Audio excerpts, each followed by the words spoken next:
From Southern Colorado's high-definition news leader, this is News Channel 13, where the news comes first.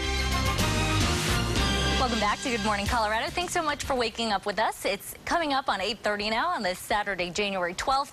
I'm Patty Moon. A police car crashes into a Colorado Springs business. It's breaking news that we're following this morning. It happened at the Grow store at the corner of Colorado and South 7th Street. A store employee says that he was shocked to see what happened. I mean, the first thing I saw was the police car, and we just got done building this last night. Like, seriously, we put in the final touches of everything, just got it plastered in. It was all insulated, spent a lot of money on it. I don't know. It was just crazy, honestly. Oh, looks like quite a bit of damage there. Brown says the wife of the store owner called this morning to tell him that an officer may have fallen asleep behind the wheel and crashed the patrol car into the store. Police have not confirmed that, and officers are not saying much about the crash. They tell us no one was hurt and that this is an ongoing investigation.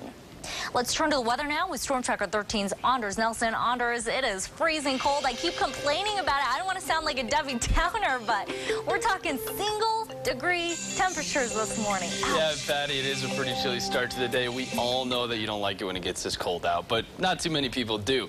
9 degrees currently in Manitou Springs. The one good news is we have some sunshine and not a lot of wind. I guess that might be two things. But either way, we're taking the positives where we can find them.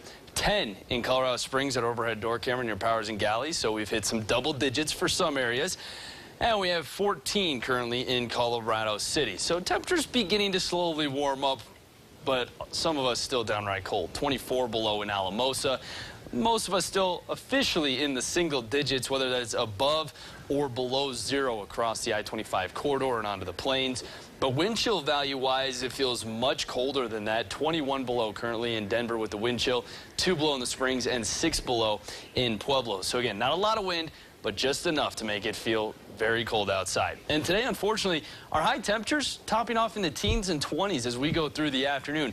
Not a very big warm-up on the way, and keep that in mind if you're going to the Broncos game. Starts at 2:30. We're looking at temperatures at a range between 12 to 17 degrees during the game. Might be some breezes out there as well. And for the weekend, temperatures don't change a whole lot for tomorrow, but you notice we are talking the potential for some flurries in Colorado Springs and Teller County as we go through tonight and to tomorrow. More details on that coming up in a few minutes. Patty, back to you. Thank you, Anders. More Fort Carson soldiers will be coming home in the next few days. KRDO News Channel 13's Dana Molina joins us from the Mountain Post with more on those homecomings planned. Good morning, Dana.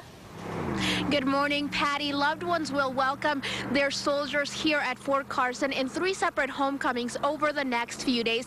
As you know, these are very emotional moments. This is video from a homecoming earlier this year. Members of the 60th Ordnance Company are getting back Monday. The company has been in Afghanistan since June. And the 1st Battalion, 2nd Aviation Regiment is also returning Sunday and Monday.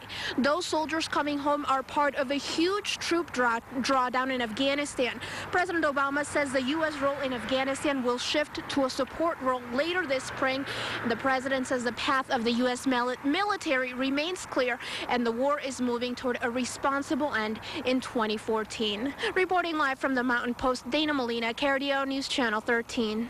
Thank you, Dana. President Obama announced the 4th ever living recipient of the Distinguished Medal of Honor. And as we announced today, the next month, I will present our nation's highest military decoration, the Medal of Honor, to Staff Sergeant Clinton Romesha for his heroic service in Afghanistan.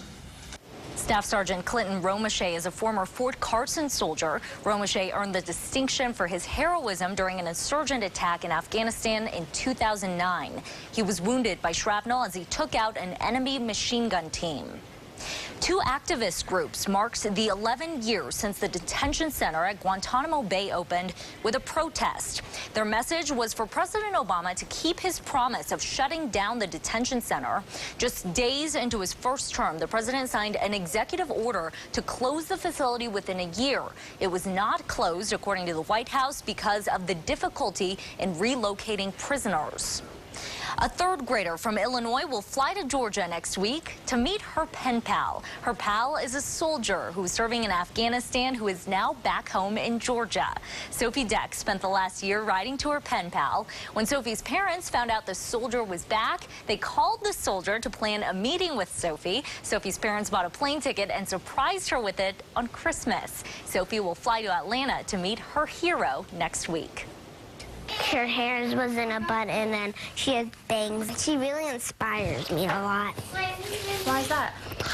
Because, like, a soldier fights for the country, and I just think that's really nice for the country. Such a sweet and smart little girl. Now, Sophie says she wants to be a soldier when she grows up. There's agreement over a statement made by the governor on changes that Colorado Springs needs to adopt. The governor says efforts should be made to attract more young professionals to the city. His suggestions include more bike trails and hiking areas. Urban renewal enthusiasts agree. They believe making changes to the downtown area can make Colorado Springs more attractive to young professionals. It's a different approach that's been taken than in the past. 2008 hit, and we had focused on development and sprawl and go, go, go, and it collapsed. The governor says it's troubling that the unemployment rate in Colorado Springs is stuck at 9%, even though the state's jobless rate has gone down. The Manitou Incline now has the president's signature. He signed the bill into law on Friday. Congressman Lamborn brought the issue to Congress to clear up legal problems over it. So now the cities of Colorado Springs and Manitou Springs can work together to maintain and improve the trail. Bottom line, it should be safer soon, and you won't be breaking the law when you hike it. The uphill battle against the flu is getting tougher every day. The CDC says only 3 states are unaffected by the flu virus. Memorial Hospital says so far 35 people have been hospitalized. Penrose St. Francis says about half of their emergency room visits are flu-related. The good news, the CDC says if you got a flu shot, your chances of getting sick is about 40%. But Dr. John Torres warns the virus spreads fast. So the flu virus itself can survive 8 to 18 hours on surfaces. So if I was to sneeze right now, a sneeze can carry across the room. If I was to sneeze, it'd go on that door handle. 8, 10 hours later, you touch that door handle, virus is there, you touch your nose, you get the flu. In Pueblo, Parkview Medical Center reports treating 11 people since December with the flu. In comparison to last year, only 7 people were hospitalized all season. You know that coughing coworker you wish would just stay home? Well, it turns out a lot of folks cannot afford to. According to the Bureau of Labor Statistics, nearly a third of the nation's employees cannot take sick days. While most full-timers get paid sick days, only a fraction of part-time workers get them. And that's raising health risks on everyone as the flu outbreak hits early and hard this year. The New York City Medical Examiner's Office has to review hundreds of rape cases after finding that a technician made mistakes. The New York City's Medical Examiner's Office says it is reviewing 843 cases. The ME's office says so far that review has led them to discover biological evidence in 26 cases that was initially missed. The newly discovered DNA evidence has already led to an indictment 10 years after one crime. Sonia Osorio of the National Organization for Women says it is a crime in which victims end up paying the price. 10 years is a long time to live not getting any justice, especially in the face of the fact that there was evidence there at the scene. And if it would have been done right, there would have been justice much sooner. The cases where evidence has been discovered were false negatives, which means that no one was wrongly convicted. A North Carolina man is facing felony charges accused of being married to more than one woman. Jackson Roberts Jr., who you see here, is charged with 2 counts of bigamy. The charges were filed after one of his wives filed a complaint. Roberts is accused of marrying his second wife while still being married to the first. He then exchanged vows with his third wife while being married to his second. Police say they don't believe Jackson Roberts Jr. is a con man or trying to scam any of his wives. Asheville police say although marriage records are public records, they're not easy to find. There's no place that you can just call and say, is this guy married, and who did he marry, and when did he do it? You have to know the county they married in, the state, all that stuff. So once you figure that stuff out, then you call that area and they'll give you the records. Asheville police say the district attorney's office is looking into this case. Jackson Roberts Jr. is currently out on bond.